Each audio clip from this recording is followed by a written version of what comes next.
Anyway, here with reaction, the author of the big new best-selling book, Progressively Worse, Why Today's Democrats Ate Your Daddy's Donkeys, Fox News contributor, media analyst Joe Concha, along with Fox News contributor Charlie Hurt, former White House Chief of Staff Reince Priebus.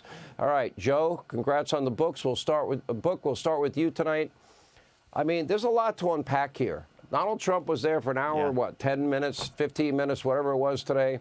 No problem answering questions, question after question after question. J.D. Vance has been answering questions almost every day, and she goes into the witness protection program, and the media doesn't care, just like they didn't care and they protected Joe in his basement all throughout the 2020 campaign. By my count, Sean, Donald Trump took 42 questions during this press conference. That's exactly 42 more questions than Kamala Harris has taken in since Joe Biden was bullied out of running again 19 days ago. Here's a fun stat. Kamala Harris has not held a single solo press conference on domestic soil in 5+ years since she announced she was running for president back in 2019. She hasn't earned a single vote, despite when she ran in 2019, 2020. I guess she didn't get to 2020, and obviously now is a Democratic nominee in 2024. And by the way, Trump's strategy here was a masterstroke regarding the debates, because in the modern political era, it has been traditional that the general election candidates hold 3 presidential debates. So given the precedent, Kamala Harris must agree to the 3 debates Trump agreed to. But she won't. And now, as you reported earlier, she needs more than, 3 weeks to prepare for a friendly interview on The View or MSNBC? That'll be like T-ball if you put a beach ball on the tee. So Kamala Harris, all sizzle, no steak, all foam, no beer. This is the teleprompter candidacy with Kamala and with Tim Walz, for that matter. But the momentum is changing, by the way. The sugar high is ending. The jig is up. We already see 2 polls out today. Trump up by 5 and Rasmussen up a few points in a CNBC poll, despite Kamala Harris getting the most favorable coverage in the history of presidential candidates, Sean. And I would believe that Wisconsin is a winnable state, Reince Priebus. Yeah, absolutely. But look, you're all right. The strategy of Harris is to do nothing and let the media recreate this Barack Obama-style election. And you talked about diving and ducking, and it's like dodgeball. But, you can get pretty far in dodgeball as long as you don't get hit. So if you don't get hit, you can keep going. And that's why I think we got to go back to the basics, which is what brought Trump here in the first place before that first debate, which is what?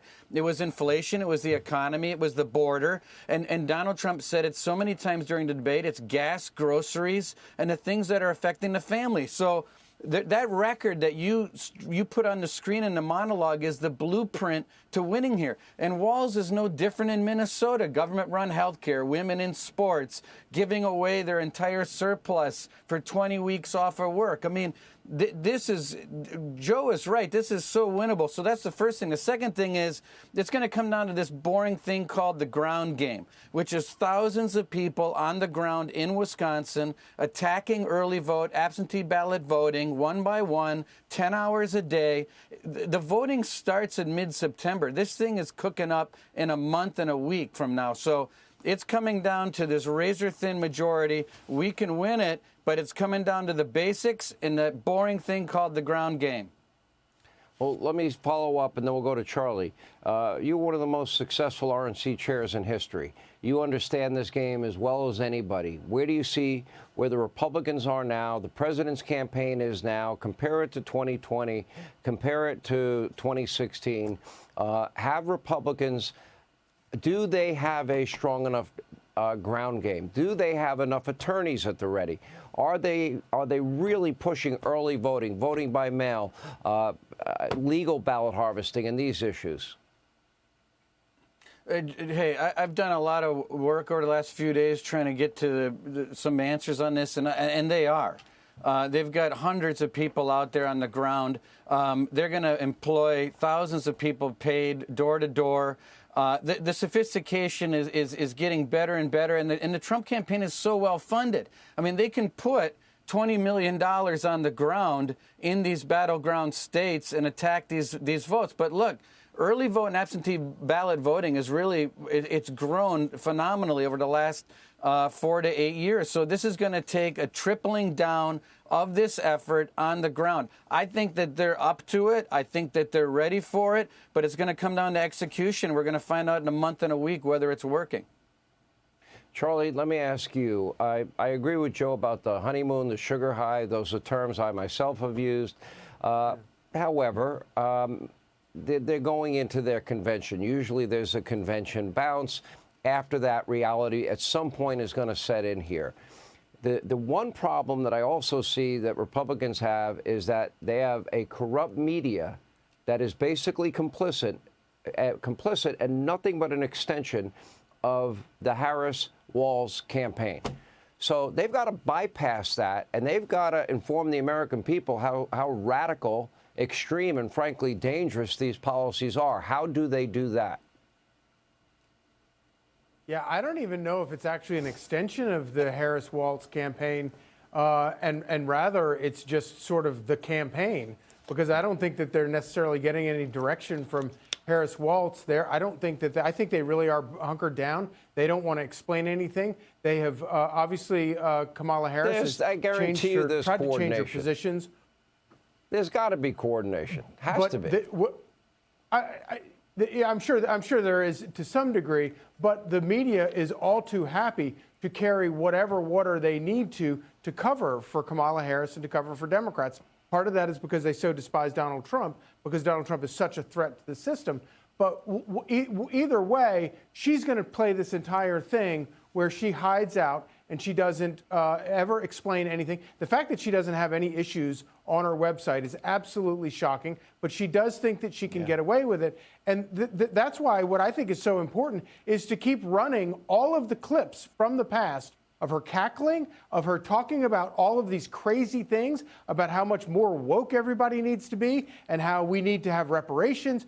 Run all those things, because eventually at some point, if that's all the footage that we can run of her demonstrating her positions on these things, at some point she's going to get smoked out and she's going to have to answer some questions and she's going to have to debate. And when that happens, I think that's going to be the end of her campaign. That's how bad she is. I don't think, except for Brett and Martha, I don't think anybody in the media would actually ask the questions. But Joe Concha, you know the media. This is your area of expertise. Do you believe that that this will get into the bloodstream of American culture? Will every American voter know the radical record of both of them before they vote? Early voting starts in 40 days. Wow, 40 days.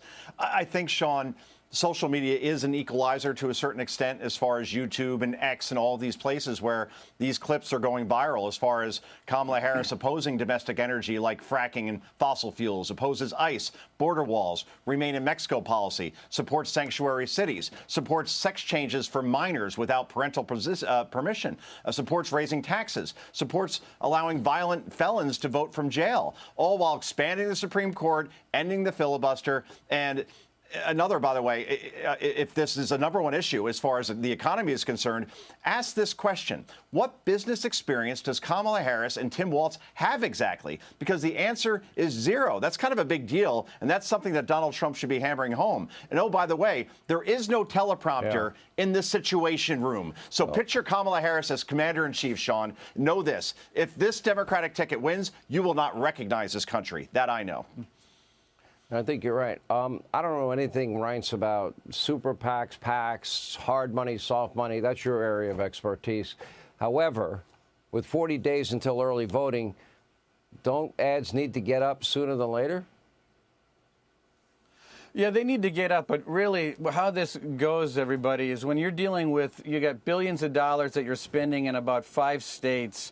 This campaign knows what beer you drink, what car you drive, how many kids you have, how much money you make. They know where you work. So if you work in an energy sector, they're going to know if you're in Pennsylvania and you're running against Kamala Harris and she wants to shut down gas and energy, they're going to know about it. So this is like slicing and dicing 50,000 people out of 7 million in a particular state. Wow. This is why the detail of this is so important, why it's so important to have thousands of people paid on the ground to make this happen.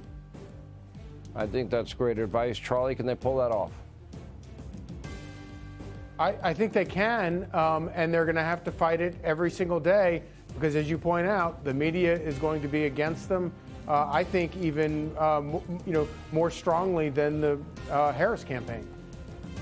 I'd say take the gloves off now. Don't wait until early voting has already begun. All right. Thank you all. Appreciate your time tonight. Hey, Sean Hannity here. Hey, click here to subscribe to Fox News YouTube page and catch our hottest interviews and most compelling analysis. You will not get it anywhere else.